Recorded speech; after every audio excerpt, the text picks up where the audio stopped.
what you did.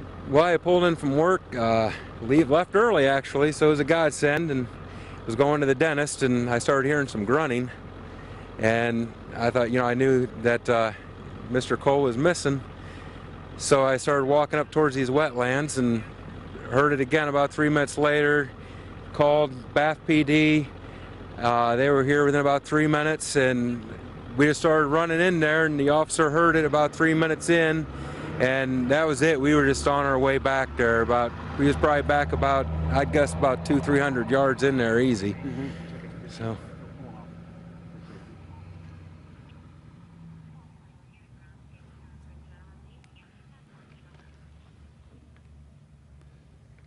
Okay. Thank you. At that point, what point did you realize it was Mr. Cole? I think almost immediately when I heard grunting, I was thinking that's got to be him. I've lived here 13 years, and that don't hear that kind of sound come out of there. Hear coyotes, hear rustling, but don't hear that sound human. You tell it's the human grunt. So it was almost immediate. I had a good idea it was him in there crying out for help. You said he was pretty happy. He was, yeah, he was really high spirits. The spirits really high, and he's joking, saying, "You guys are really something, coming out here looking for me." And it's like, "Well, sure, we've been looking for you. How long you been here?" And he's like, "Oh, just a couple hours." And it's like, well, so he wasn't scared or shaking or anything. It was really, that was nice, knowing that he had no fear.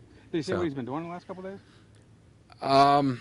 We asked him if he was asleep, and I'm thinking he said no at that point, but I don't think he really, comprehended how much time he's been in there for. So. Oh, so you believe he's been there for a couple of days? Oh, I think he's been there probably the whole time. Wow. I mean, back in there, I don't think dogs would be able to pick up a scent. It's bad. Yeah. I mean, describe the terrain. That's really. Terrain is it's wetland for sure, 100%. It's almost like a quicksand, muck, clay.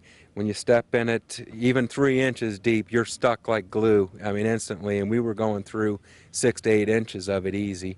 At some of the worst points, it got made by about 8 inches deep. And so he was in a nice, cool spot, and I think that helped. A nice, wet, cool spot, and I think that helped him out there. Yeah. What's the neighborhood been talking about the last couple of days since he's disappeared? And sure, everybody was hoping for the best. Well, we've all been worried about him. I mean, hearing this so close to home, a couple doors down, and all of us have been out looking and listening and doing what they've been telling us to do. Check the barns that we have around here, check the cars, see if he's in there, and just keep an eye out for him. And they posted something on the website, and they handed out flyers with his picture. So we just pretty much got together as a community. I mean, there's probably 200 cars here, I'm guessing, the first day out doing a man search for him. So it must be satisfying for you to be the one to. I don't know if I'd say that. I'm just happy we found him, and I'm happy that he's okay.